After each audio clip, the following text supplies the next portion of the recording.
오늘 함께 나눌 말씀 유다서 1장 20절에서 21절 말씀입니다. 오늘 여전히 함께 우리 읽도록 하겠습니다. 같이 한번 함께 한 마음으로 읽겠습니다. 시작. 사랑하는 자들아, 너희는 너희의 지극히 거룩한 믿음 위에 자신을 세우며 성령으로 기도하며 하나님의 사랑 안에서 자신을 지키며 영생에 이르도록 우리 주 예수 그리스도의 긍휼을 기다리라. 아멘. 오늘은 영생에 이르도록 우리 주 예수 그리스도의 긍휼을 기다리라라는 이 말씀을 가지고 함께 말씀을 나누려고 합니다. 우리 혹시 메멘토 모리라는 말 혹시 들어보신 적 있으십니까? 메멘토 모리. 로마 시대에 로마 장수들이 전쟁에서 승리를 하고 오면 로마 시내에서 엄청난 환영 인파와 많은 어떤 이 전리품들을 가지고 행진하는 그런 개선 행렬이 있었습니다. 수많은 사람들이, 수많은 군대가 막 나팔과 꽃가루를 날리고 막 엄청난 환영 인파와 환영 행렬이 있었는데요. 그 막 울려 퍼지는 나팔 소리와 사람들의 환호 소리와 장수의 이름을 부르는 그런 울려 퍼지는 그런 소리 가운데 이 장수가 탄 마차에 노예 한 사람이 탔습니다. 그리고 자꾸 가면서 뭐라고 이야기하냐면 장수의 귀에다가 메멘토 모리, 메멘토 모리라고 외쳤습니다. 아마 주변에서 외치는 소리 때문에 잘 안 들렸을 수도 있습니다. 그런데 메멘토 모리라는 뜻은 무엇이냐면 메멘토는 기억하라, 모리는 죽을 운명을 이라는 뜻입니다. 당신이 아무리 이런 큰 승리를 거뒀어도 당신 언젠가 죽습니다. 기억하십시오. 얼마나 사실은 듣기 싫은 말이겠습니까? 온 이 환영 인파들이 자신의 이름만을 막 외치면서 연호하고 있는데 뒤에서 노예 한 사람이 뒤에서 메멘토 모리, 메멘토 모리 하면 그냥 칼 들어서 확, 제가 그런 생각했습니다. 그냥 확 죽이고 저 소리만 듣고 싶은 생각이 막 이렇게 불끈불끈 들었을 것 같습니다.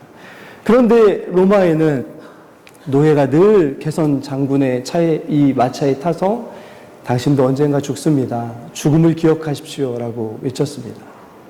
참 어찌 보면, 잔혹한 이 로마의 문화에 또 굉장히 이렇게 뭐라고 할까요? 본받을 만한 지혜로운 그런 문화가 아닐까라는 생각을 해보게 됩니다. 그리고 성경에도 메멘토 모리라고 외쳐주는 것과 같은 말씀들이 있습니다. 우리가 세상을 살아가면서 우리가 어디를 바라보고 뭘 생각하고 또 어떤 걸 생각하며 살아가야 되는지에 대해서 메멘토 모리, 잠시 멈추시고 뭘 바라봐야 되는지를 생각하십시오라고 우리에게 말씀해 주시는 메멘토 모리와 같은 말씀이 성경에 있습니다. 오늘 저희가 읽은 유다서 1장 21절의 뒷부분이 바로 그런 말씀입니다. 우리 앞으로 돌려서 한 번만 더 볼까요? 본문 말씀 1장 21절입니다. 자, 한 번만 더 같이 읽겠습니다. 시작.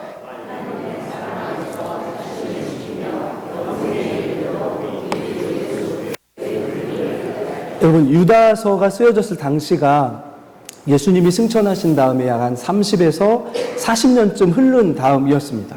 그러니까 교회의 나이가 만약에 세워진 지 초대교회처럼 세워졌다면 한 30년, 40년 된 교회라고 생각할 수 있는 거죠.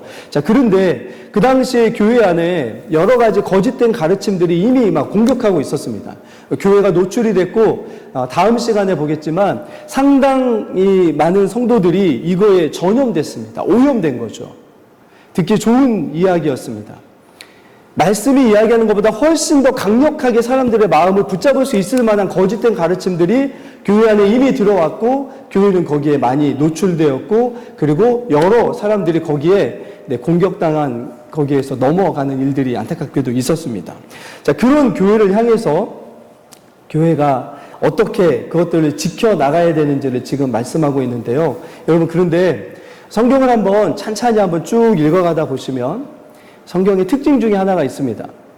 처음에 사도행전에 초대교회가 세워졌을 때 예수님이 승천하시기 전에 이 제자들을 향하여 기도하라고 하는 이 기도의 내용과 나중에 약 30년, 40년쯤 흘렀을 때 교회를 향하여 사도 바울이 아니면 야고보가 아니면 요한이 기도하라고 하는 기도 내용이 좀 다릅니다.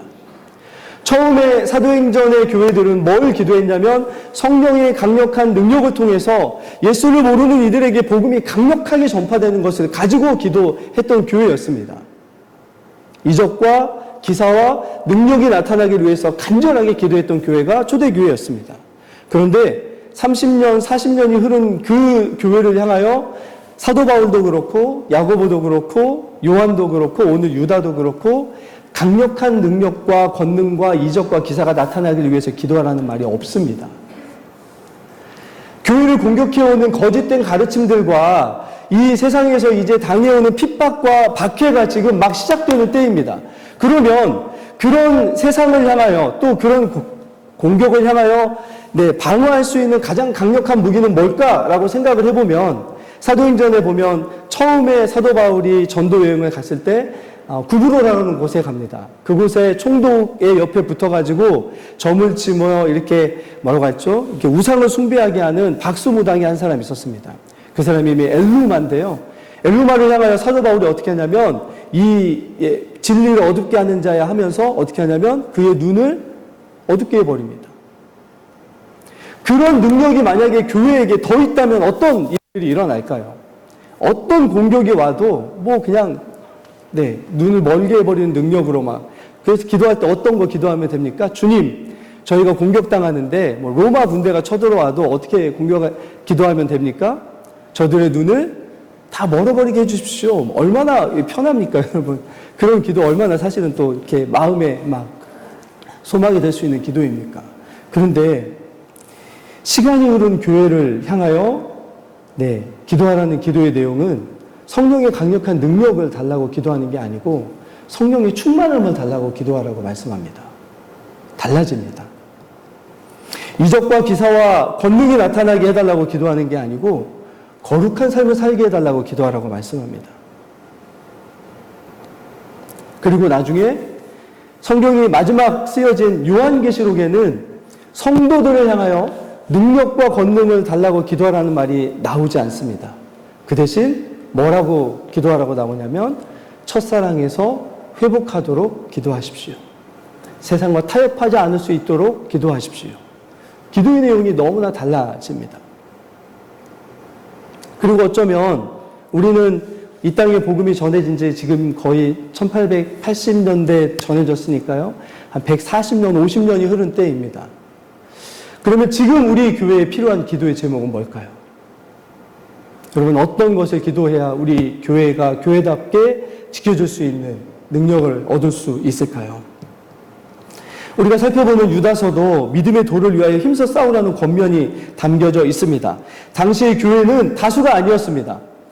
당시의 교회는 소수였습니다. 늘 핍박당하고 어렵고 힘들어하는 삶을 살아갈 수밖에 없는 그런 교회였습니다. 그런데 유다도 마찬가지로 교회를 향하여 어렵고 힘들게 살아가는 교회를 향하여 하나님의 엄청난 능력을 받아서 뭔가 좀 보여주십시오라고 기도하라고 말하는 게 아니고요. 우리가 알고 있는 것처럼 20절 말씀을 한 번 더 볼까요? 우리가 이전에 봤던 말씀을 한번 복습해 보면요. 뭘 기도하라고 하냐면 20절 다시 한번 읽어볼까요? 시작. 사랑하는 자들아,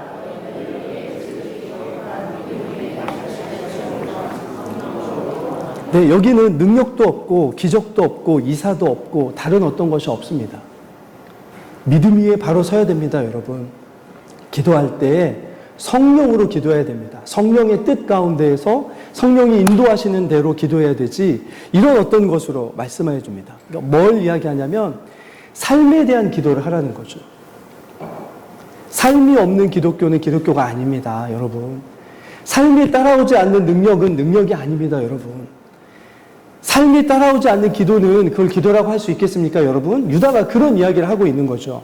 밖에서부터 공격해오고 구별되고 구분되고 달라 보이는 모습을 보이는 교회 안에서 우리가 정말 붙들고 기도해야 되는 기도의 제목들을 이야기하는데 그것에 대해서 이야기하면서 오늘 유다는 무엇에 대해서 이야기하냐면 믿음, 그리고 기도, 그리고 오늘 말씀에 보면 기다림입니다. 따라해 볼까요? 기다림. 다른 말로 하면 소망입니다. 소망. 저희가 읽고 있는 유다서 1장 20절과 21절에는 믿음, 소망, 사랑이 다 담겨 있습니다. 그리고 성부 하나님, 성자 하나님, 성령 하나님이 다 담겨져 있습니다. 어쩌면 교회를 향하여 이렇게 짧게 준 말씀이지만 교회를 향하여 이렇게 강력하게 준 말씀이 없는 것처럼 보이는 말씀이 이 유다서 1장 20절과 21절 말씀, 저희가 나누고 있는 이 말씀인 거죠.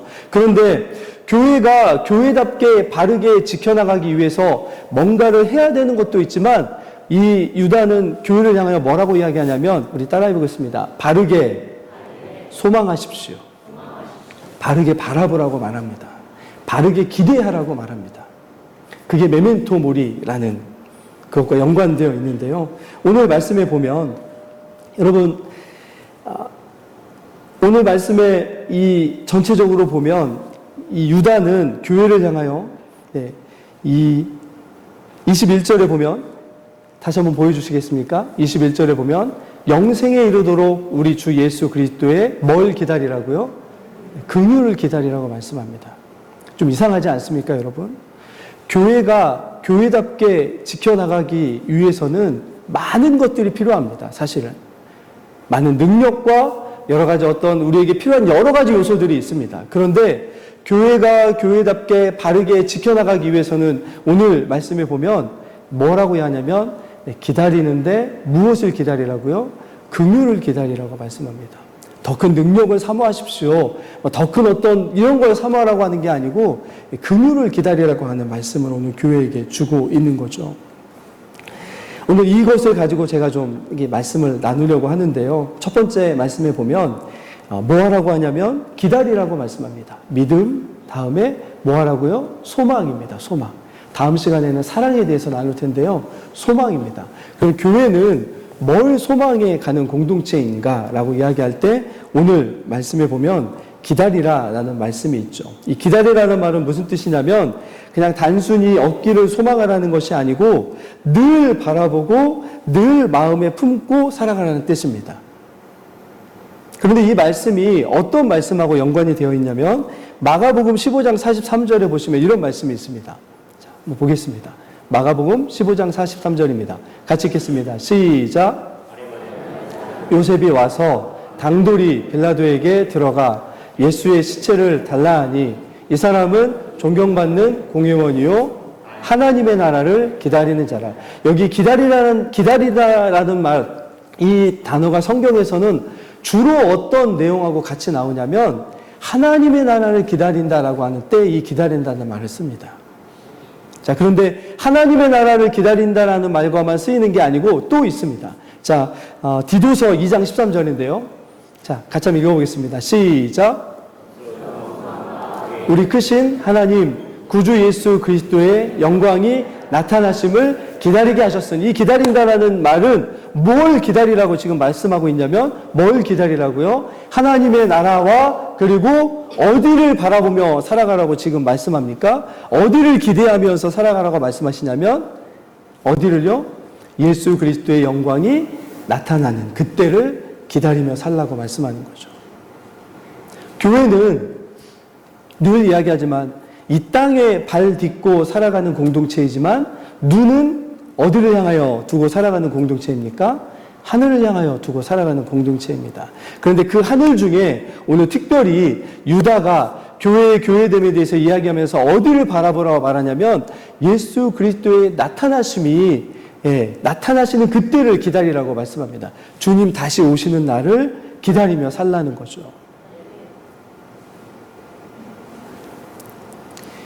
그런데 여러분, 하나님의 왜 이렇게 이야기하냐면 이 땅을 살아가지만 그때를 바라보고 살아가면 어떤 일이 우리에게 일어나지 않냐면 이 현실에 중독되지가 않습니다.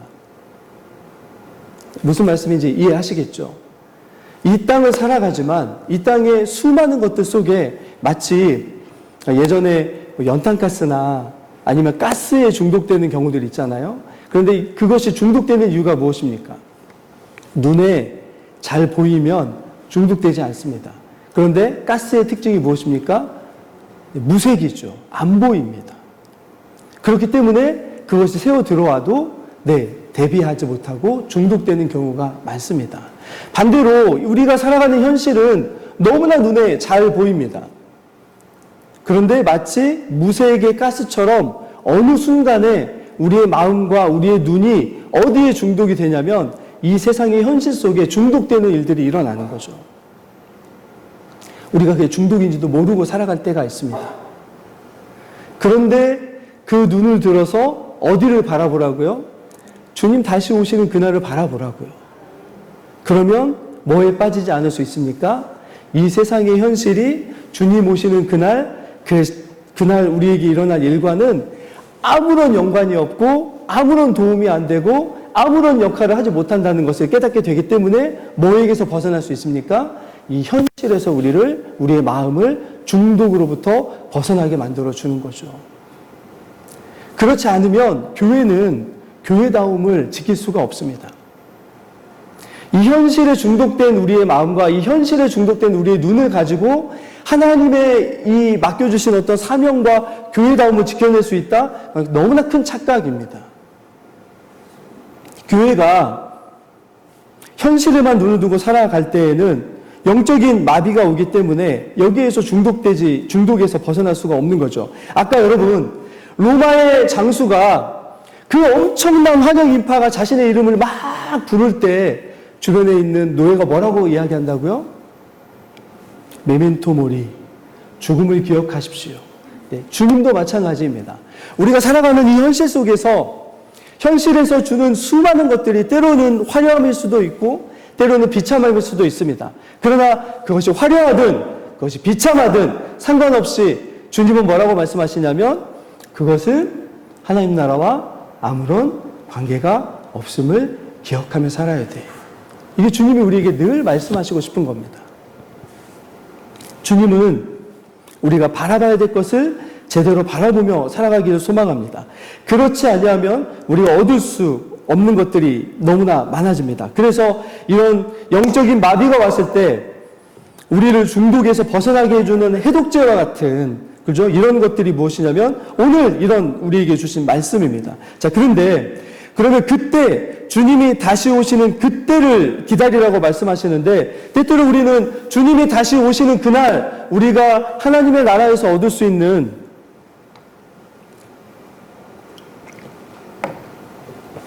영광을 기대할 때가 많습니다. 요한계시록에도 보면 우리가 하나님의 나라에서 얻을 면류관, 그죠? 이런 걸 기대하게 합니다. 그런데 오늘 유다는 독특하게 우리에게 면류관을 보기 전에 먼저 봐야 될 게 있다라고 말씀합니다. 하나님의 나라에서 우리가 얻을 수 있는 그 영광스러운 면류관을 얻기 전에 우리가 사실은 진짜 먼저 봐야 될 게 있는데 그것이 무엇이냐면 아까 21절에 보면 이렇게 이야기하죠. 영생에 이르도록 무엇을 기다리라고요? 주 예수 그리스도의 긍휼을 기다리라 라고 말씀합니다. 예수 그리스도의 긍휼입니다. 긍휼.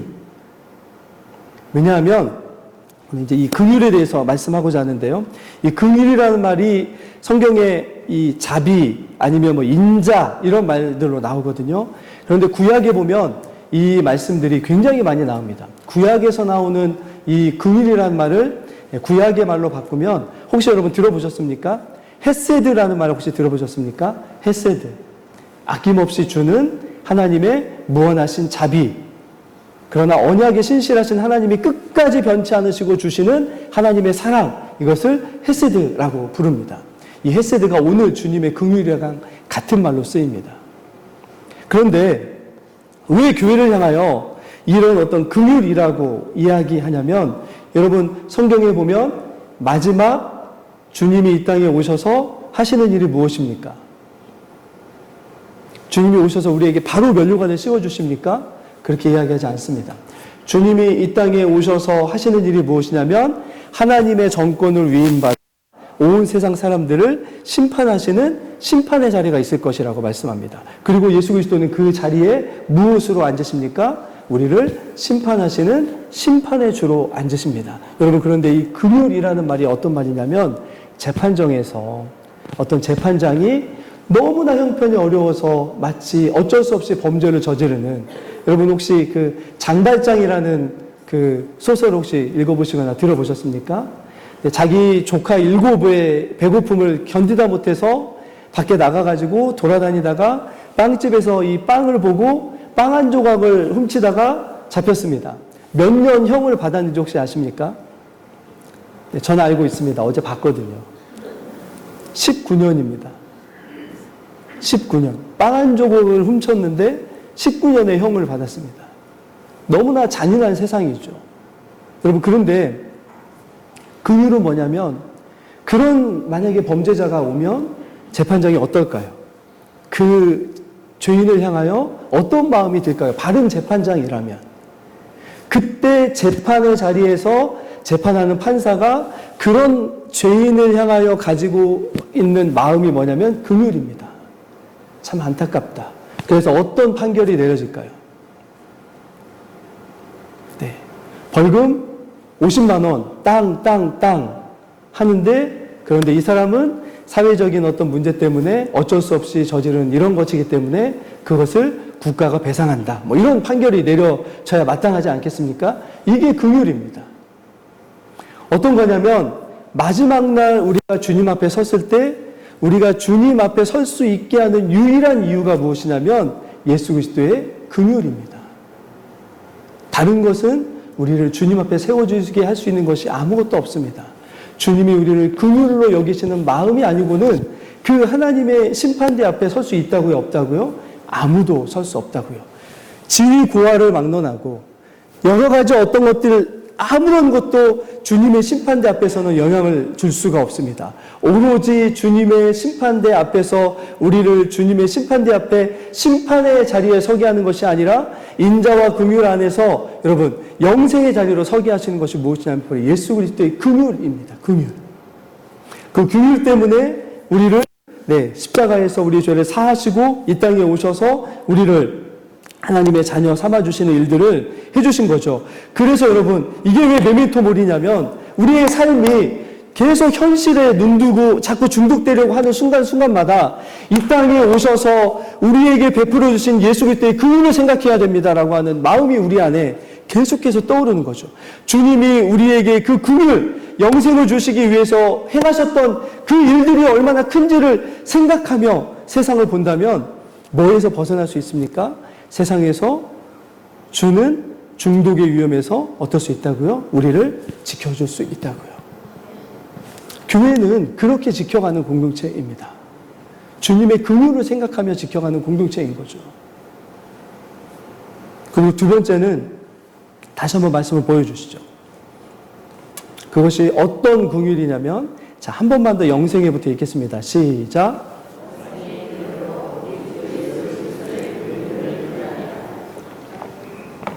누구의 긍휼이라고요? 우리 주 예수 그리스도의 긍휼입니다. 히브리서 4장에 보면 이 긍휼을 예전의 개역 성경에서는 체휼이라는 말로 썼고요. 지금의 말로는 동정이라는 말로 씁니다. 제가 이번에 그 아버님 장례를 하면서 느꼈던 게 있었습니다. 계속해서 마음에 떠올랐던 말이, 제가 아내나 이렇게 가족들하고 나눴는데 진심이라는 말이었습니다. 진심. 그러니까 많은 위로가 있는데 어떤 분들의 이것들은 옆에서 있으면 막 제 가슴에 이렇게 뭐라고 할까, 물결치듯이 오는 진심들이 느껴질 때가 있었습니다. 모두가 다 진심이지만 더 유별나게 진심인 경우가 있는 거죠. 그런데 어떤 경우가 그랬을까요? 같은 일을 경험했던 이들의 이 마음속에서 나오는 이 위로는 진심입니다. 그죠? 우리도 마찬가지죠. 같은 일을 경험했던 사람들의 위로는 진심입니다. 그런데 우리를 긍휼로 품어주시는 예수 그리스도는 어떤 분이십니까? 우리가 겪어야 될 모든 일들을, 죄에 대해 싸워야 되는 모든 일들을 다 이미 어떠신 분이십니까? 다 이미 겪으신 분이십니다. 그래서 우리가 여러 가지 세상 안에서 살아가면서 겪는 수많은 일들 가운데 주님이 뭐라고 말씀하시냐면, 저에게 특별히 많이 주시는 주님의 말씀인데, 내가 너를 안다라는 말씀을 해주십니다. 네가 겪고 있는 이 일들을 내가 겪어봤고, 네가 경험하고 있는 이 일들을 내가 경험해봤고, 그리고 네가 이길 수 없어 보이는 이 일들을 내가 이미 이겨냈단다라고 하시는 주님의 말씀이 우리에게 주어지는 거죠. 그 주님은 어떻게 우리에게 긍휼을 보여주셨습니까? 겟세마네 동산에서 자신의 뜻과 하나님의 뜻이 충돌하는 것처럼, 아버지의 원대로, 저 같으면 이렇게 기도했을 겁니다. 아버지의 원대로 마시옵고 제 원대로 하게 해주십시오. 주님은 어떻게 기도하십니까? 내 뜻대로 마시고 아버지의 원대로 하게 해주십시오. 거기서 주님은 자기를 부인한 경험이 있는 분이셨고, 주님은 그 자리에서 자기와 싸워 이기셨던 경험이 있었던 분이셨고, 자신의 어떤 이런 경험을 통해서 어떤 일을 이루시기를 아셨기 때문에 자신의 땀이 피가 되도록 흘려주셨던 분이 우리 주 예수 그리스도이십니다. 이겨내셨던 분입니다. 우리는 때때로 주님 세상이 너무 큽니다. 제가 경험하고 제가 겪고 있고 제가 마주쳐야 되는 일들이 너무 큽니다. 주님 도저히 이겨낼 수 없는 것처럼 보입니다 라고 할 때 주님이 우리에게 말씀하시는 거죠. 나도 그걸 겪어봤단다. 이길 수 있어. 그래서 우리가 바라봐야 되는 것이 무엇입니까? 세상을 살아보면서 주님의 그 긍휼하심인 거죠.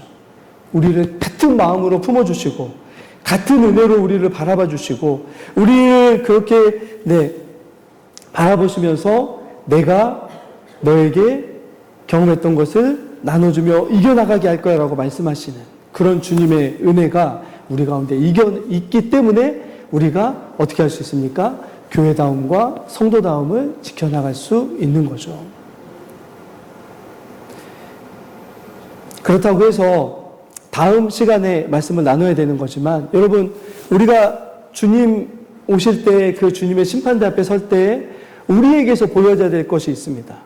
그것이 무엇이냐면 우리가 정말 이 주님의 긍휼을 바로 우리 마음에 품고 살았는지입니다. 다른 말로 하면 주님이 우리를 긍휼하게 여겨주신 것처럼 우리는 과연 긍휼하게 살았는지입니다. 다음 시간에 볼 그것을 다른 말로 하면 사랑이라고 말하는 거죠. 성도는 어디에 믿음을 두고 있냐면, 어디에 믿음을 둡니까? 예수 그리스도께서 우리를 위해서 하신 일, 그 일에만 믿음을 두는 이들입니다. 성도는 어디에 소망을 두는 이들이냐면, 예수 그리스도께서 우리에게 약속하신 것에만 소망을 두는 이들이 성도들입니다. 그리고 성도는 어떤 사랑을 가지고 살아가는 이들이냐면, 예수 그리스도께서 우리에게 하신 그 사랑을 있는 그대로 보여주는 이들이 바로 성도들입니다. 그 성도들의 모임을 뭐라고 이야기한다고요? 교회라고 이야기하는 거죠. 그때야 교회가 바로 교회다움을 나타낼 수 있습니다. 여러분, 무엇을 소망하며 살아가는지에 따라서 우리 주변에 무엇인가가 쌓여지게 됩니다. 우리가 무엇을 소망하며 살아가는지에 따라서 우리 주변에 그 소망을 같이 하는 이들이 주변에 모이게 됩니다. 반대로 무엇을 소망하며 살아가는지에 따라서 우리에게 없어지는 것들이 생겨납니다. 무엇을 소망하는지에 따라서 우리에게 없어지는 사람들이 생겨납니다. 우리 주변에는 지금 어떤 소망을 가진 사람들이 주변에 함께 합니까? 우리가 무생무치의 세상이라는 가스에 중독되어 가려고 할 때마다 주님이 성령 안에서 우리에게 이렇게 말씀하십니다. 너가 붙잡을 수 있는 유일한 것은 너도 아니고 세상도 아니고 우리를 긍휼로 사랑해 주신 예수 그리스도의 그 긍휼하심이다 라고 하시는 말씀을 우리에게 주십니다. 그래서 그 긍휼하심에만 우리의 소망을 두기 때문에 우리에게 어떤 일이 일어나냐면 거짓된 가르침이 이야기했던 세상의 정욕과 욕망과 자기의 어떤 성공과 여러 가지 것들에 사로잡혀 살아가는 것이 하나님이 원하시는 것이라고 하는 그런 거짓된 가르침에서 자유로울 수 있는 거죠. 그건 거짓입니다.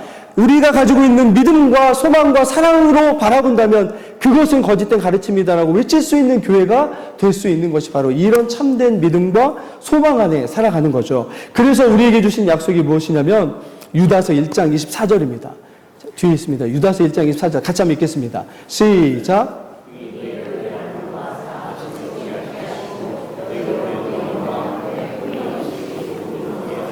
이미 우리에게는 뭐가 있습니까? 약속이 있습니다. 이 믿음을 가지고 살아간다면, 이 소망으로 살아간다면 주님께서 우리에게 어떻게 해주신다고요? 주님은 능히 우리를 보호하여 줄 수 있으시다고요. 아멘이십니까? 능히 어떠한 상황에도 어떠한 처지에도 어떠한 일 가운데에도 주님이 이미 경험하셨기 때문에 주님이 이미 이겨내신 경험이 있는 분이시기 때문에 육신으로 이 땅에 오신 그분이 우리에게 말씀하시는 거죠. 능히 내가 너를 보호할 수 있다라고 말씀하시는 게 그 약속이 우리에게 있습니다. 그리고 거침이 없게 만들어 주십니다. 넘어지지 않게 해주신다고 말씀하십니다. 잠시 우리가 흔들릴 수 있고 잠시 우리가 약간 망설이거나 주저할 수 있을지 모르겠지만 절대로 거침없이 주님에게로 나아갈 수 있는 은혜가 우리에게 이미 주어져 있습니다. 그래서 우리가 주님 앞에 설 때 어떤 모습으로 서게 해주신다고요? 그 영광 앞에 흠이 없이 기쁨으로 서게 해주신다고요. 왜요? 왜냐하면 우리가 끝까지 주님 오시는 그날까지 뭘 바라보고 살아왔기 때문입니까? 주님의 긍휼만을 바라보고 살았기 때문입니다. 무엇을 우리에게 흘려보냈기 때문입니까? 주님이 우리에게 주신 그 긍휼을 그대로 흘려보냈기 때문입니다. 그렇기 때문에 주님 앞에 섰을 때 우리가 어떤 깨달음이 올 거냐면, 죄송하지만 주님, 저와 주님이 많이 닮았습니다. 주님, 이상하게 제가 주님과 닮았습니다 라고 하는 것을 마지막 주님 앞에 서는 그날 우리의 입술을 통해서 고백하게 될 것입니다. 주님, 그걸 우리에게 바라십니다. 교회 되면 거기에 있는 거죠. 이미 믿음 안에서 우리에게 영생이 주어졌고 우리는 그 영생을 지금 누리며 살아가고 있습니다. 우리 모두가 무엇을 고대하면서 무엇을 기대하면서 살아가는지를 제대로 좀 보여줬으면 좋겠습니다. 우리 입술을 통해서만 이야기하는 것이 아니라 우리가 이런 기대감과 소망을 가지고 살아가는 이들입니다 라고 하는 것이 우리에게서 흘러갔으면 좋겠습니다. 그래서 그렇게 주님이 기대하시기를 원하시는 것을 기대하며 살아가다 보면 우리 주변에 긍휼이 쌓여갈 것입니다. 주님이 우리에게 말씀하신 사랑이 쌓여갈 것입니다. 그런 우리 긍휼을 통해서, 사랑을 통해서 은혜를 공급받은 사람들이 우리 주변에 함께 할 것입니다. 교회는 긍휼의 공동체입니다. 긍휼로 세워졌고 긍휼을 소망하며 살아가는 공동체가 교회입니다. 같은 아픔과 같은 슬픔과 같은 약함과 같은 실수를 경험하는 이들이기 때문에, 그래서 교회에는 늘 뭐가 있냐면 긍휼이 있습니다. 깊은 공감. 그래서 채울, 주님이 말씀하신 동정하는 마음으로 살아가는 공동체가 바로 이 교회 공동체입니다. 그리고 주님은 뭐라고 말씀하시냐면 이것을 성부, 성자, 성령 하나님의 신적인 능력으로 붙들어 주실 거라고 말씀하시거든요. 마지막으로 이 약속의 말씀을 좀 함께 보고 말씀을 마칠 텐데요. 빌립보서 1장 6절 말씀입니다. 우리 같이 한번 우리를 향한 주님의 약속인데 같이 읽고 마치겠습니다. 시작. 시작하시니가 그리스도 예수의 날까지 이루실 줄을 우리는 확신하노라. 아멘. 우리 세움교회 안에도, 그렇죠? 전주 세움교회 안에도 주님이 주신 이 약속들, 주님이 이루어 가실 것을 기대하면서 이것을 확신하며 우리 안에 이 주님이 원하시는 참된 믿음과 참된 바라봄, 참된 기대함으로 가득한 그런 착한 일들이 주님 오시는 날까지 그렇게 가득하기를 예수 그리스도 이름으로 간절히 축원합니다. 같이 기도하겠습니다. 살아계신 아버지 하나님, 우리의 소망이 무엇인지를 이 시간에 다시 한번 주님의 말씀 앞에 비춰보게 하여 주시옵소서. 주님은 우리가 이 세상을 살아가면서 때때로 잠시 오는 이 영적인 마비되는 것처럼 세상에 시선을 두고 살아가다가 잊어버리는 그런 영적인 것들을 다시금 되찾기를 소망하시는 분이심을 깨닫게 하여 주시고, 우리의 눈이 이곳에 있지 아니하고 마지막 날 주님 오시는 날 그 앞에 설 때에 우리가 그 앞에서 어떤 모습으로 설지를 생각하며 살아가는 그런 믿음의 사람들로 서게 하여 주시옵소서. 그리하여서 주님, 그때 우리가 우리의 어떤 것으로 그 자리에 서는 것이 아니라 주님이 우리에게 행하신 일과 주님이 우리에게 베풀어 주신 그 긍휼로만 주님 앞에 설 수 있음을 기억하며 우리가 그 긍휼에 힘입고 우리의 마음속에 주님의 그 긍휼을 채워서 우리가 긍휼을 소망하며 살아가는 교회이며 성도임을 세상에 보여줄 수 있는 하나님의 사람들이 되게 하여 주시옵소서. 하나님, 쉽지 않은 이 인생의 가운데 우리를 능히 보호하여 주시고 채워주시는, 인도하여 주시는, 영생에 이르도록 우리를 붙들어 주시는 하나님이심을 우리가 고백하면서 그 주님을 맛보며 살아가는 그런 믿음의 고백이 가득한 교회 되기를 간절히 소망합니다. 함께하여 주시옵소서. 감사드리오며 우리 구주 예수 그리스도 이름으로 기도드리옵나이다. 아멘.